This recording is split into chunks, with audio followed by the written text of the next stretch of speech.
All right, welcome to day 5 of the say Resurrection in Progress 40 days. So this is the 5th day, and this is also the Kailua study group and the Kailua online study group, where we listen to a video of Joel, a part of it, half of it. And today it's experiencing the Christ. So that's yeah, the activity of the Christ is this. It's like I cannot express it in any other way. It has to be this. You experiencing the Christ, you coming to that in yourself. That's this. And so great that you're here, that you decided to take time to get in touch with the Christ in you, and let it be an overwhelming experience for yourself. Yeah, just let this happen. And how to do that is exactly where Joel shares some instruction with us, at least about what you should not do. And we use that in the meditation. And so that's just wonderful. And the whole tape that we're listening to is experiencing the Christ. And that's something that we listen to the second part. I'll come back to that later. But for now, we're just diving right into the meditation and into your experience more than anything. It's like the meditation, whatever word we're going to use for that, that's all perfectly fine. But what you want to come into is your personal, individual experience, subjective experience of totality, of wholeness, of the Christ in you, the silence, the peace that passes understanding, all that. So I can use words for it, but it doesn't cover it at all. You know what I'm talking about, and that's this deep experience that you know to be you, so that's why we're referring to. So for some of us, it's the first moment in the online study group, the Kailua online study group. So we basically use a video of Joel as Goldsmith, Joel Solomon Goldsmith, and it was a very common way to have a tape group in his time and afterwards too. And still there might be some around. At least this is one. The tape is gone, but it's all digital. And you got to see it like this. We do a meditation from about 20-25 minutes where I repeat a section from that I rewrote more or less to make it even more personal. And then we have say 20 minutes, 15-20 minutes of introduction to the tape, and then we listen, or we have a break, 5-minute break, and then we listen to half an hour of the tape of Joel. So that's a bit of the program today. And so yeah, let's dive right into the meditation, into the light, into expansion of our consciousness, as deep and as deep as we want, really, like that. So whatever happens during this 1.5 hour, which is the duration of this meeting, whatever happens after in this 1.5 hour, it is perfectly all right for you to stay in your silence, not to do anything, not to respond to anything, not to, like, this is really your time. If that works for you, great. Allow that. Don't feel any obligation to do anything for the rest. Stay in your light, so to speak. Stay in your silence, that's perfectly all right. So I'm telling you all kinds of things that I don't necessarily have to tell you, but I'm just saying them anyway, just to be like the host of this. So I'm reading these words to you, and what I did with that, like I said, I I turned the yous that Joel was, you should do this, you do this. I turned that into I'm doing this. I'm, it has it's everything to do with me, with I. Let that come to me. So that's the only change I made. You will see it, and you'll probably recognize it in the last part of the video. Joel will express this, but I thought it was great to use it actually as a beginning. So the last will be the first, and the first will be the last. So we do this right now. So, okay, enough said. I'm going to share the screen with you, and it's right here. So you see a different title above it, Resurrection in Progress, part of the 40 days. And I'm reading this to you, so I would suggest to sit back and relax, and deeply relax also with your breathing. Breathe deeply into your belly. Try to exhale quietly, but a little bit longer than you used to. That just helps incredibly with releasing anything. So you will discover that it's really a very nice way to do this. It's like breathe in deeply and then breathe out a little bit longer, a little bit longer, a little bit longer. Then you almost automatically start to release or to come into a relaxation, a deep relaxation inside yourself. Here is the words. The peace that passes understanding, the peace that no human being can reason out, can think out, or will, or desire, or find a way to achieve.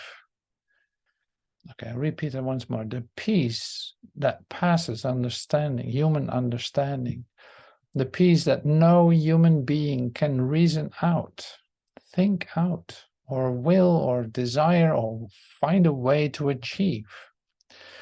Only Christ can bring about. So that's the miraculous character of this all. And what is Christ? Christ is the activity that takes place in my consciousness when no thinking is going on, or not actively engaging in the thinking. Christ is the activity that takes place in my consciousness when no thinking is going on. Christ is the activity that takes place within me when no personal effort is going on. When I'm not trying to heal, or when I'm not trying to improve, when I'm not trying to reform, when I am not trying to make a change, when I'm standing still in my Christhood, then the activity of Christ comes into expression. So only Christ can bring this about. And what is Christ? Christ is the activity that takes place in my consciousness when no thinking is going on. When Christ is the activity that takes place within me when no personal effort is going on. When I'm not trying to heal, and when I'm not trying to improve, when I'm not trying to reform, when I'm not trying to make a change, when I'm standing still in my Christhood, then the activity of Christ comes into expression. So we will be quiet for a couple of minutes and I'll come back.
the peace that passes human understanding, the peace that no human being can reason out, think out, or will, or desire, or find a way to achieve. Only Christ can bring about. And what is Christ? Christ is the activity that takes place in my consciousness when no thinking is going on. Christ is the activity that takes place within me when no personal effort is going on. When I'm not trying to heal, when I'm not trying to improve, when I'm not trying to reform, and when I'm not trying to make a change. When I'm standing still in my Christhood, then the activity of Christ comes into expression.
the peace that passes understanding, the peace that no human being can reason out or think out or will or desire or find a way to achieve. Only Christ can bring about. What is Christ? Christ is the activity that takes place in my consciousness when no thinking is going on. Christ is the activity that takes place within me when no personal effort is going on. When I'm not trying to heal, when I'm not trying to improve, when I'm not trying to reform, when I'm not trying to make a change. When I'm standing still in my Christhood, then the activity of Christ comes into expression.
Christ is the activity that takes place in my consciousness when no thinking is going on.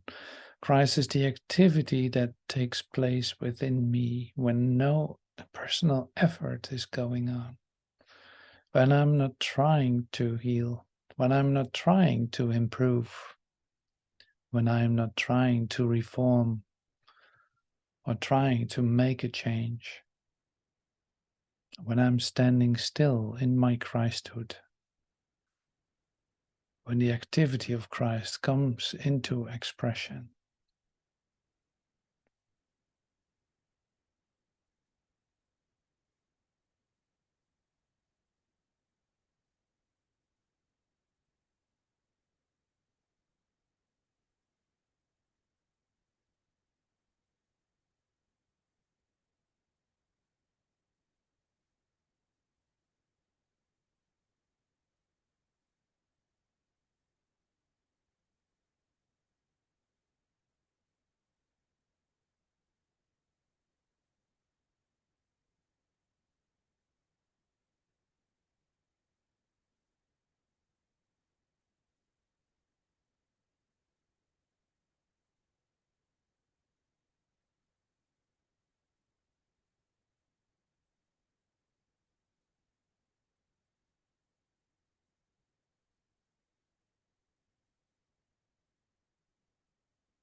Thank you.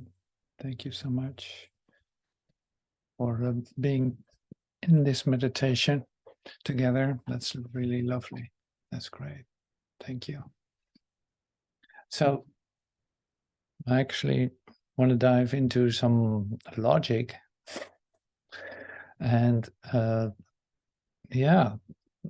not, actually? So the peace that passes understanding, that's what we were asking for, in fact, or that's what you want to experience without really wanting it, without having it be your desire, without all these things that you don't have to do in order to get it, in fact. So that seems to be like a contradiction. So everything that I think is peace is not it, because this is the peace that passes understanding. You know, this kind of logic you understand, right? Like, as long as I can understand it, it's not the peace that passes understanding. If I still want something and I want it in a certain time, if I have a desire for something, if I'm searching, even the other day we were talking about in search of the miraculous, like if I'm still searching for it, then I'm, say, using my mental capacity to get it, you know. So this is not under conscious control. So how hard is that? You know, how hard is that? It is miraculous. It's not under your conscious control. You're not being asked to look for it. You're not being asked to understand it, what is happening. You're not being asked to even want it, because you don't know what it is. So that's a bit of logic, you know. So the other part, coming from the other side, so to speak, is then because you cannot understand it and because you cannot wrap your mind around it, you might have some considerations according this if you really want it. You know, that's the other way of looking at it. Like, if I can't wrap my mind around it, how do I know that is so great? So this is something that you might recognize too in your considerations about the path that you're on, and about the occurrences that are taking place in the development, as far as you can speak of that, in your spiritual awakening. Like, glimpses of truth will convince you. For this one split second that you forgot to control it, and suddenly something happened that was not of this world, that was light suddenly appearing in your mind, in your system, in your experience. Suddenly there was light, there was communication going on for no apparent reason, and it made you happy for no apparent reason. Yeah, you just felt happy for no reason. So for most human beings, that's not acceptable. So luckily we're on this path and we know more now, like our consciousness is expanding. So even considerations as this are becoming more and more attractive. Like, oh, even if I don't understand it, it's perfectly all right. Yes, I go for it. And when I look at it through human eyes, I would say, like, you're weird, you know. It's like, how do you know you want something that you can't even understand, and all this, you know. So this is continuously like a paradox or a tension or polarity in the say awakening mind, and you recognize it probably too. Like, how do I know for sure, when I surrender myself into this, that I will end up being in an experience of something that I really would want? Like, you're not so sure about that all the time. This is then a matter of honesty to express it, or to say that to yourself. Like, well, actually, when I look at it, I don't really trust it, what's been given. So I know what I have. What you can say, I know what I have. I know the disaster that I have, And yeah, it's all organized, it's all in the right place. So rather not disturb that. See, these things don't comply, they don't work together. So experiencing your Christhood is definitely giving up your organization of your life, of what you call your life. It is not even your life. It is an existence based on ideas that have no reality, time, place, and all this. Like all that, it didn't. It is not what it appears to be, you know. So it's like you cannot control anything. You have no control over it, because otherwise you would reside, like otherwise God would be the thing that you can wrap your mind around. And so that's not the case. So there's always a matter of what you could call like surrender or sacrifice, but it's not a sacrifice and it's not really a surrender. It is more realizing what is true about you, that you did not have control, that you cannot know anything, and by admitting that all knowledge is yours, and that you don't know what's the best for you or how to achieve happiness. You tried everything, it didn't work, and maybe for short whiles it appeared that it was successful, but then it was already like it disturbed again. So if we say brush this all together and throw the garbage out, so to speak, then suddenly there's a space where you start to receive this. It's like the activity of Christ takes place when you stop all these things that you're trying to do to hold it all together. So, and exactly there is where the change can occur, in the pain, in the limitation that you experience, in the sadness that you experience, in everything that's not working out, in a complete failure in understanding what is going on in you, in your life. You're exactly in the right spot. Only you don't experience it that way because you have an idea about yourself that you are in charge and that you should be your best advisor or your best guide. And so up to the point that you give up, as literally resign as your own teacher or your own guide, then there's a space for guidance to be received. And then there's fulfillment in places where you didn't expect it. And then there's abundance in a way that you didn't know before. You know, all these things are just completely present with you, but you decide for yourself that the little that you have and that you know so well, you want to keep that in order to be in some kind of control. Even though you don't really like it, you accept it just as like, well, it doesn't get any better.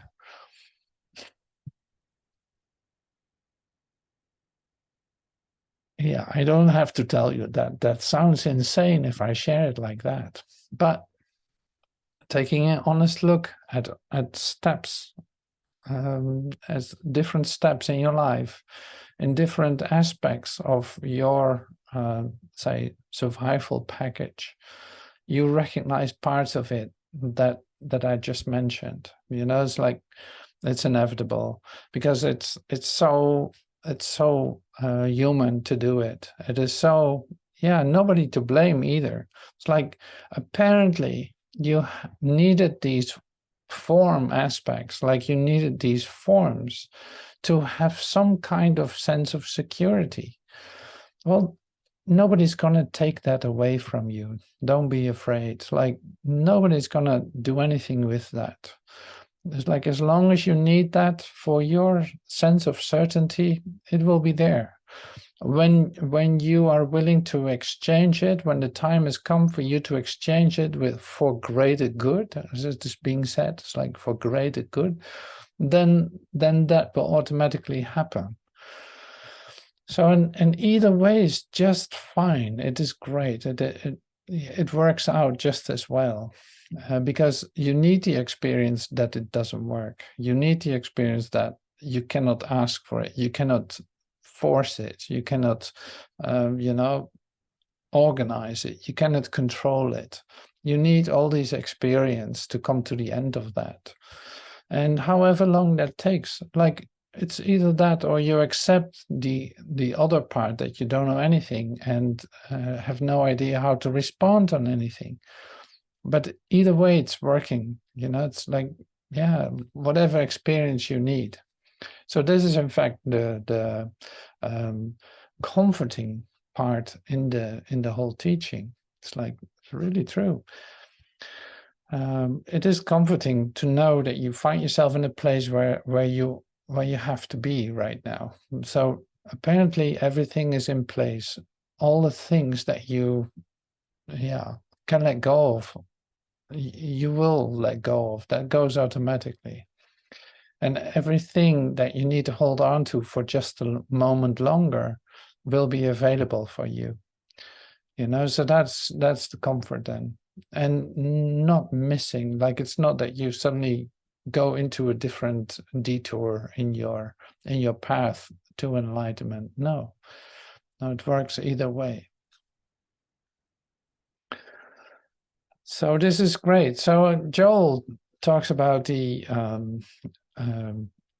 experiencing the Christ. That's like, let's take a look at that, because he's definitely saying a lot about it.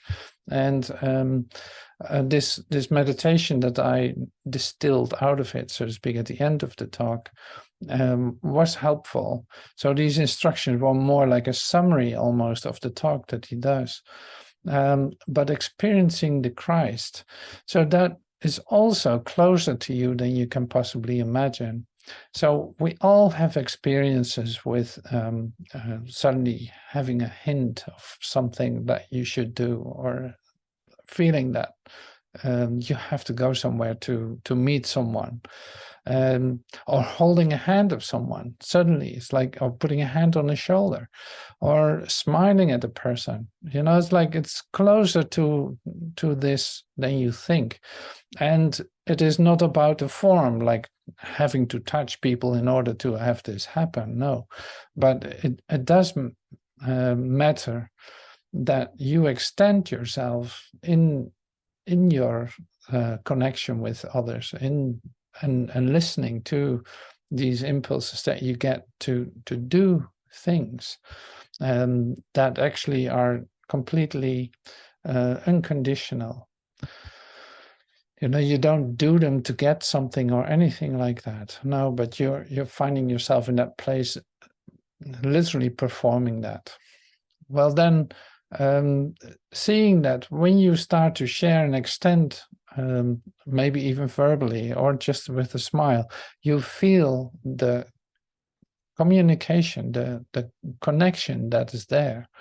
So that is also a part of the Christ experience, the connectedness, the conformation of oneness. I recognize myself in my brother. I love my brother as myself, and not for any reason, not for any, like I said, unconditional. So these things we recognize, and you probably recognize this too, is that when that occurs, there's like a real light occurrence. Like it feels like suddenly there's a different frequency going on altogether. And that can be just like a split second, or it can just be a moment. But it's great to focus on it and stand still with it for a moment when it happens. It's like, oh yeah, here, there's one. Like these light episodes are occurring more and more. When you become aware of them, you see, oh yeah, there is one more. Like, wow. And so they know they are in different ways too, different forms of different time, but allowing that to be in your consciousness and say being aware of that is really beautiful, and it's also say confirming to you that you can trust it, that the extension that you did to your brother, so to speak, was really a moment of creating, a moment of creation, extending the love that you are. Like that is your natural, that's your natural capacity, that's your natural way of expressing yourself. So you want to become very familiar with that. And yeah, so lots of opportunities all the time. But yeah, my suggestion is to look at it, to become aware of it during your day, during your week. Like take a look at it and see if that these occurrences are happening. All right, I think it's almost already time to have a break. Yes, so I play a song in a moment, and you have a 5 minute. You say, well, you had no part in that. I'll admit that. Because I didn't think that thought consciously. That was something that popped into my head. And I know what its application was. Under the oxygen tent, he was living by breath, by air. But man doesn't live by air alone. He lives by the grace of God. Of course, had I just made that up at that moment to fit the case, that healing would not have taken place. And that's why I say, don't search around in your thought for some thought that will be applicable, because you'll miss the mark.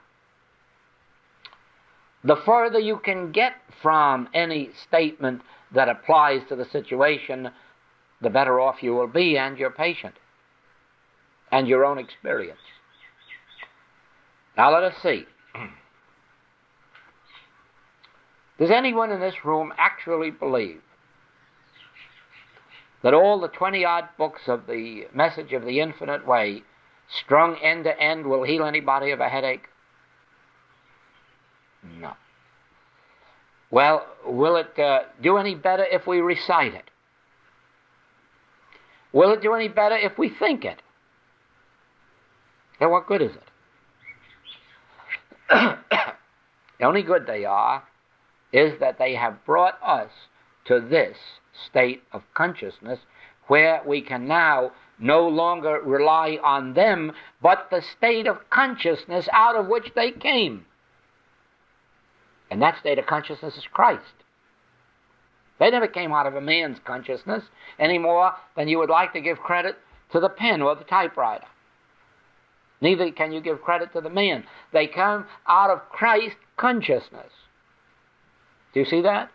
And that truth, the truth embodied in those books, not only has brought us, but will keep us on this level of consciousness to where gradually we will use less and less of the letter of truth and receive more and more of direct spiritual unfoldment from within. Sometimes people don't stop to realize that it isn't right that Don Blanding should get all the royalties on all of his books, and we pay for them by reading them instead of us writing them and getting royalties for ourselves, or at least saving us from having to buy the books. I know some of our people feel that way about my books. There's no reason why they should buy them when they could write them. But then, as a matter of actual fact, there's no greater experience in the world than that we share these unfolding ideas and reward those who bring them forth. But the point that I really am serious about is that there isn't anybody in the world that can't write their own books, especially truth books.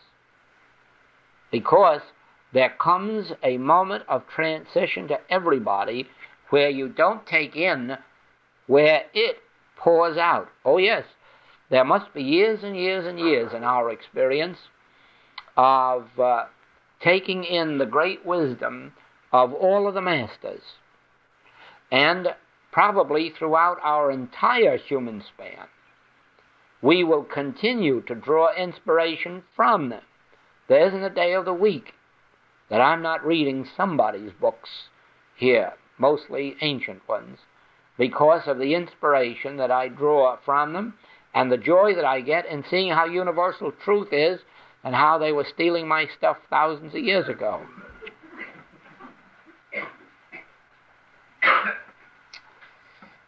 Some of you know that we caught a fellow here plagiarizing from the Infinite Way in the year 1100. Word for word he had it. A whole paragraph. But we won't sue him. Now, the point that I'm making is this. In being aware of the discords of human existence, instead of drawing on this for your denials and affirmations, instead of drawing on your head, on your thinking, on your memorizing of truth, now stand stock still and let the Father give you the necessary truth for the situation. Because that is the way I have to do when I'm called upon for help.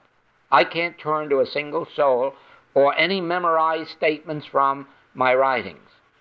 Because if I thought they had power, I just let them do the work. No, I never go back to draw from anything in my writings or anybody else's writings or even from Scripture. When I am called upon for help, I sit down in an atmosphere of expectancy if I have to sit down. Sometimes I'm walking or out here under the trees. Sometimes while I'm at table eating. But I am so in a receptive state of consciousness that regardless of what presents itself to me, I wait for the Father to give me the answer. I don't rush into speech. I don't rush into answering the letters in my desk. I read them. And then when I sit down, I listen. And if the answer isn't there, I put the letter aside until later that day or that night or tomorrow. But when I answer a letter, it has to be the Father answering. And so it is. When I am asked personally for help, you all notice my attitude. It's always one of listening, and then if I have anything to say, saying it. Now that is to bring you to the point of experiencing the Christ. You experience the Christ every time a discord or inharmony appears to you, and instead of you making a statement of truth or thinking a thought of truth, you just turn within and wait until some truth comes to you. It doesn't have to come in words. It doesn't have to come in thoughts. Eventually you'll find that it comes in just a feeling of release, and you know all is well. That is the experience of the Christ. That is the point that I am trying now to see if all of us cannot embody. The method? Do not engage in controversy with any form of error. Stand still. If you must think a thought, at least think something that has no bearing on it. Something like, divine grace is sufficient. My Father knoweth what things we have need of. I have meat, the world knows that. Christ has meat. The Christ is meat that the world knows not of. Anything like that will do. We do not live by bread alone.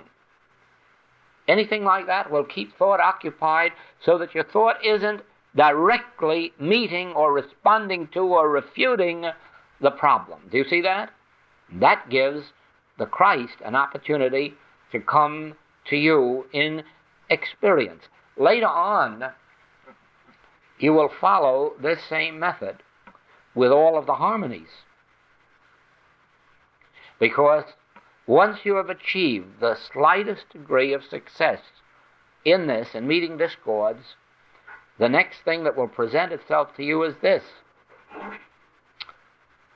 If you look at a 12 or 15-year-old child and think how beautiful, how sweet, how innocent, how nice, your thought will rush ahead a little to 10 years from now, or 20, or 50, and you'll say, uh-oh, this is just a temporary good.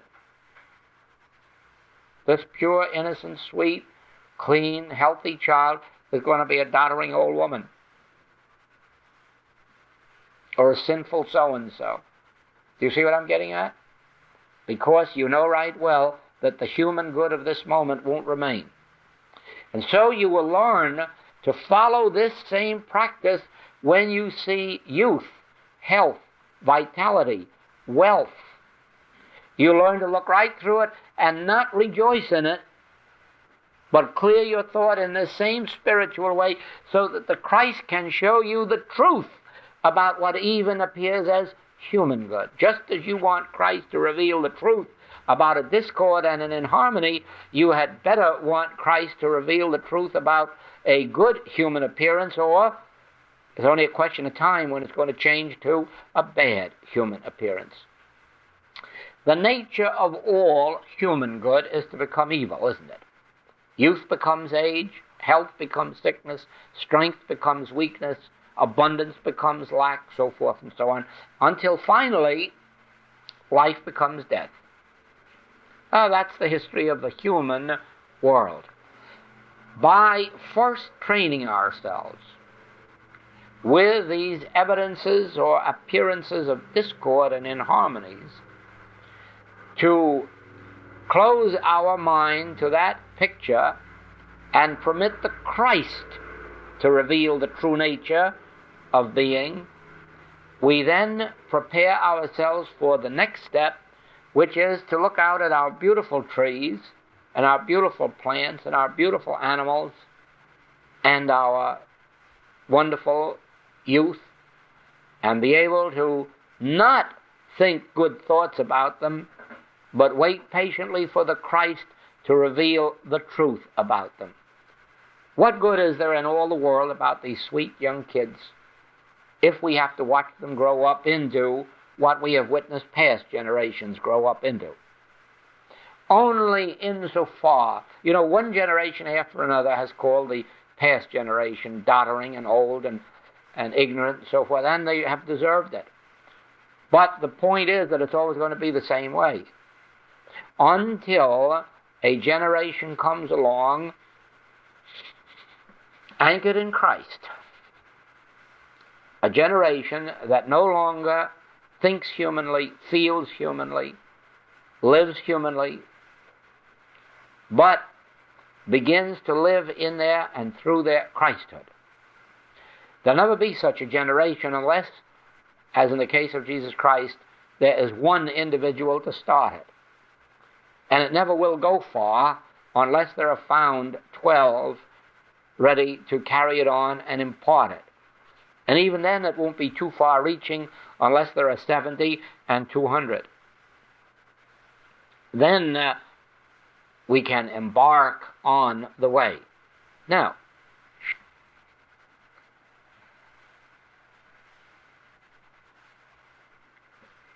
there is no literature in all of the world, ancient or modern, that reveals this truth.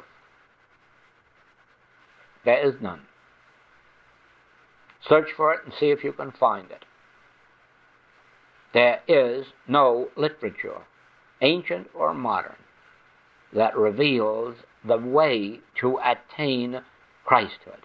There are those who achieved it by grace. There are none who have been able to impart it, and the reason, up to this moment, there has been no way found of imparting it. At least none that has ever worked. It has been imparted to the 12, and out of the 12, 3 or 4 made some headway with it. It was imparted to several by Buddha, but only 2 received it. It was imparted to many by Lao Tzu. Only 1 was able to carry on. At no period in the world's history has it been able to impart it to a group so that a group could attain it and maintain it. Now, I firmly believe that because we have the correct letter of truth in the writings, to practice, to remember, to draw upon, to use, that through it we can achieve a sufficient degree of Christ consciousness so that we can go out and practice this that we are being given today. Is it clear to you that a man isn't trying to do this today? Is it clear to you that this work has been going on for 8 years? 9 years, maybe? Oh, 9 years, yes. I guess going on 10, isn't it, Ann? Going on 10 years, this work.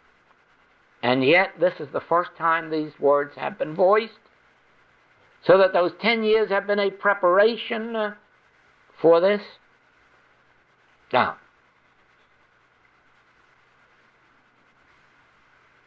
it is a wonderful thing, the strides the world has made in metaphysics.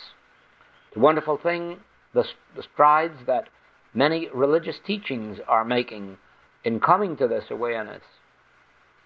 But somewhere, somehow, some group have to be in the world with their fingers on their lips for a long time. Not telling this, not teaching this, demonstrating it.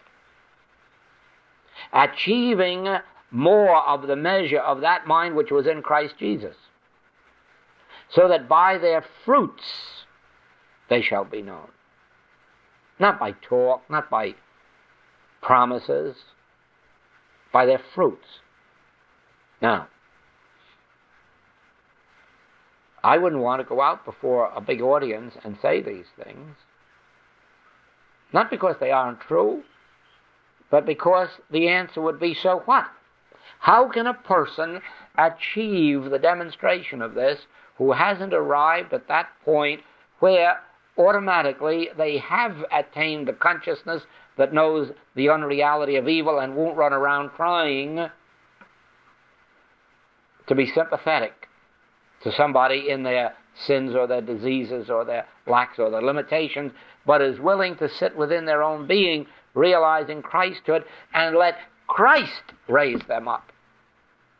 If I could enrich every member, every student in this room, or every student of the Infinite Way, would I be doing anything for them? No. The opportunity was given us last year in television and radio work. Dozens of our students would have become rich through the demand that was made for help. What benefit would that have been to them unless they had achieved it through Christ, not just through my getting a television show?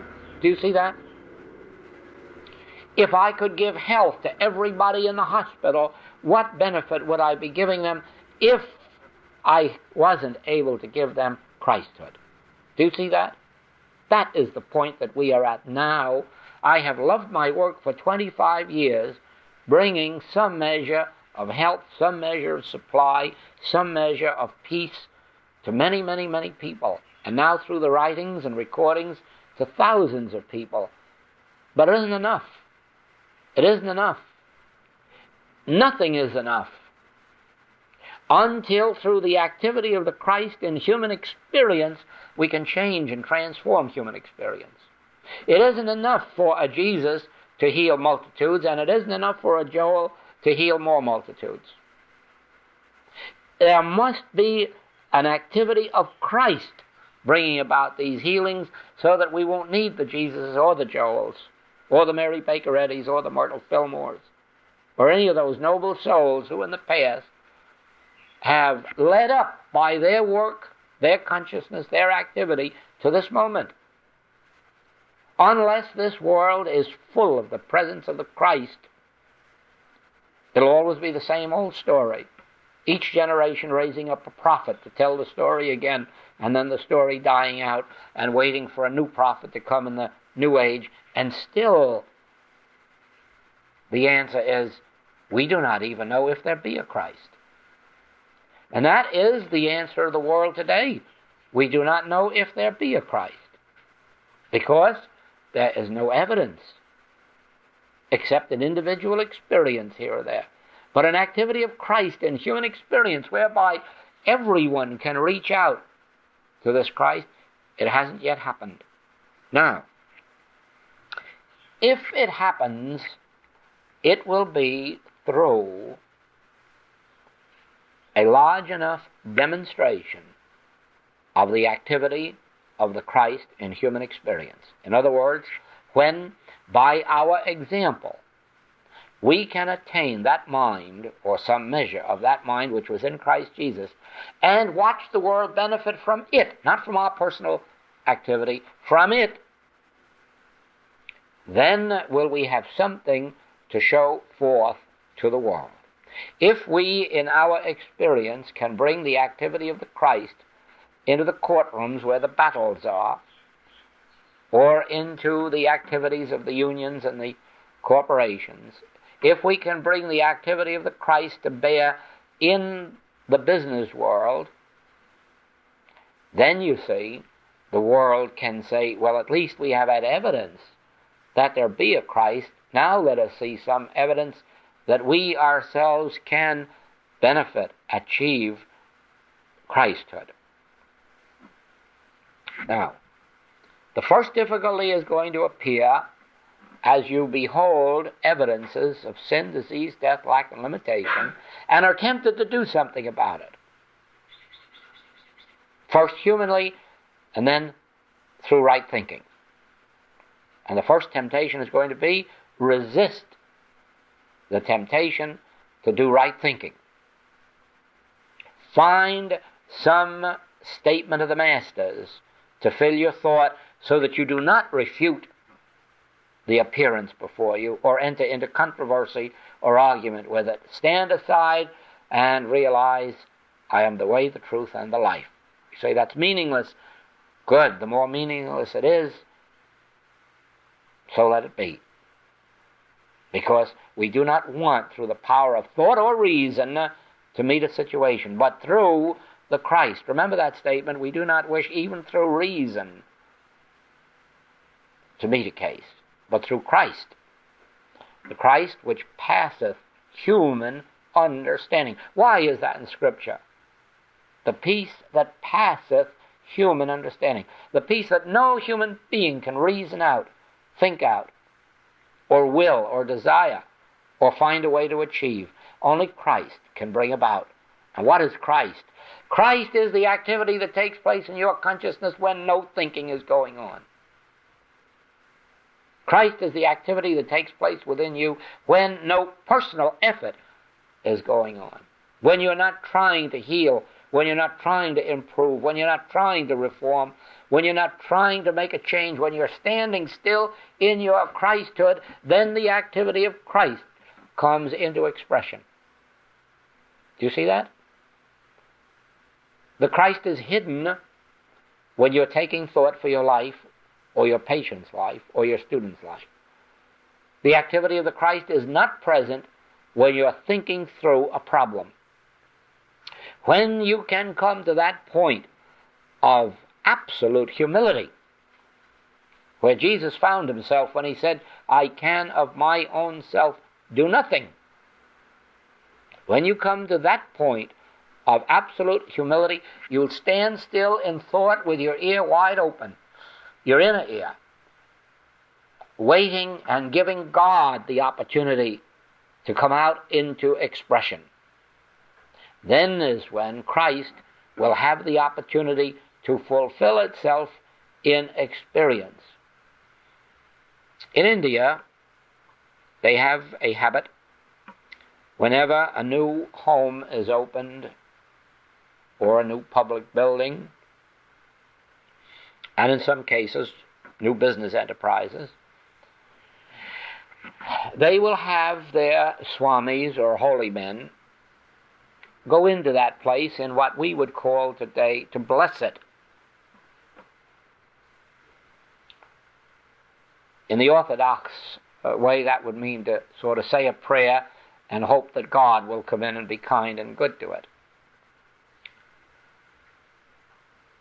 actually, as they understand it, and as it understood in our work here,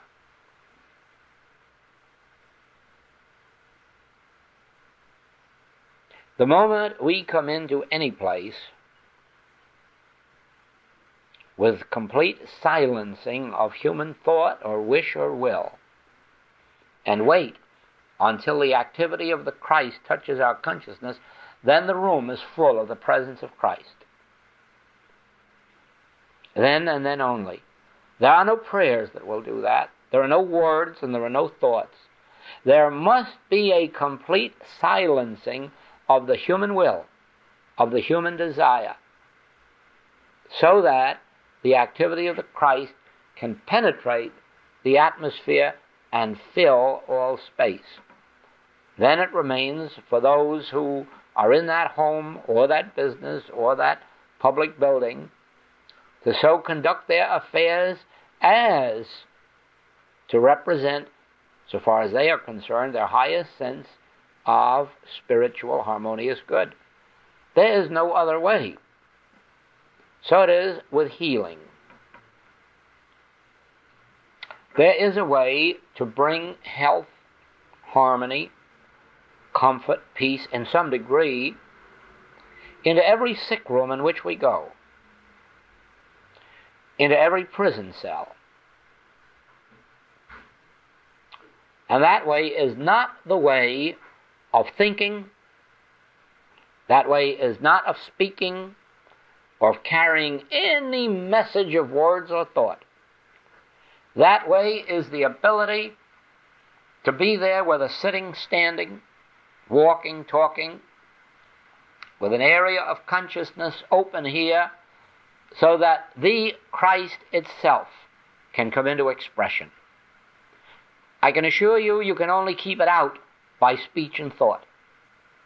All the recitation of these nice metaphysical statements, even scriptural promises, they are hindrances to the activity of the Christ unless they come forth spontaneously as the activity of the Christ, as they did as I stood at that man's bed in the hospital and standing there in receptivity.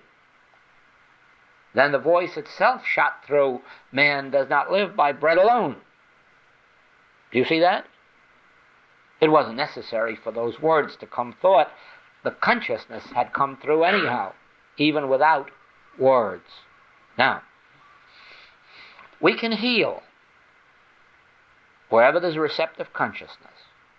We can reform, we can redeem, we can renew, we can regenerate, we can enrich wherever there is a receptive consciousness, but only in one way.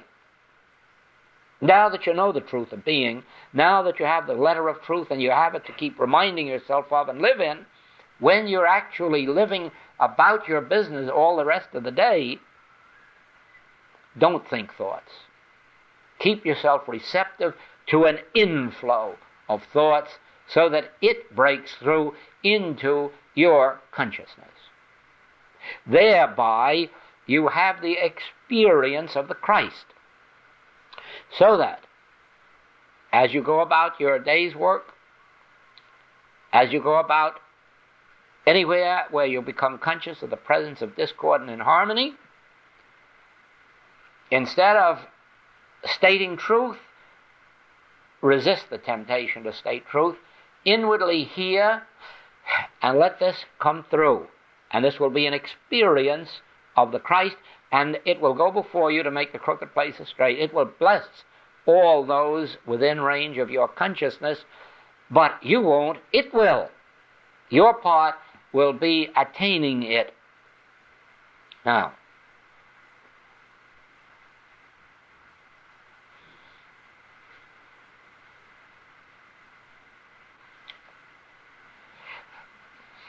eventually, as I said, you will go through the same procedure when you witness the harmonies of life, when you witness a beautiful sunset. You will turn also and open a way for the Christ experience to come so that you can rightly see the sunrise or sunset as it is, or the mountain scene. This will ultimate in the activity of the Christ being a constant experience, one not achieved, one not attained at certain moments of the day or night.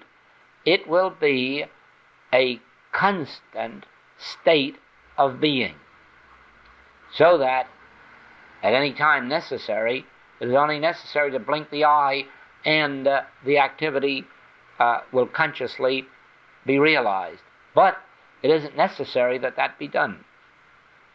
The time eventually comes, I call that in all of the writings, a point of transition, where you pass from living your own life to having your life lived for you and through you, where you become nothing more than an instrument for this divine experience.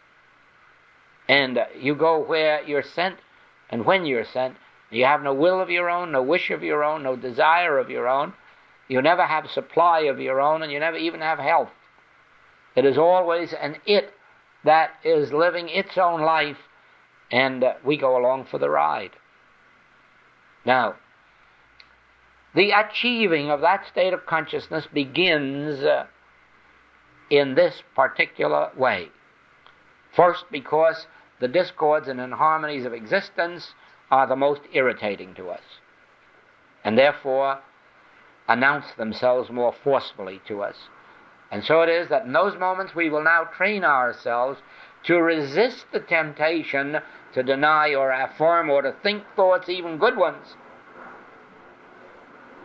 but will give an opportunity for the Christ to announce itself in us and through us.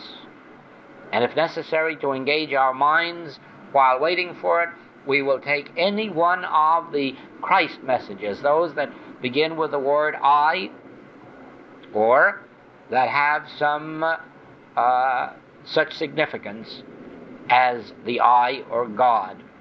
I will never leave you nor forsake you. Thy grace is my sufficiency. The Lord God in the midst of me is mighty. Anything that reveals our awareness of the fact that there be a Christ, and that if we give it opportunity, it will come into expression. Our stating truth and thinking truth does not bring it. Our refraining from the statement of truth and thinking truth brings it, as long as behind it we have this inner consciousness of the correct letter of truth. Well, that must be it, I guess, because the tape's all used up.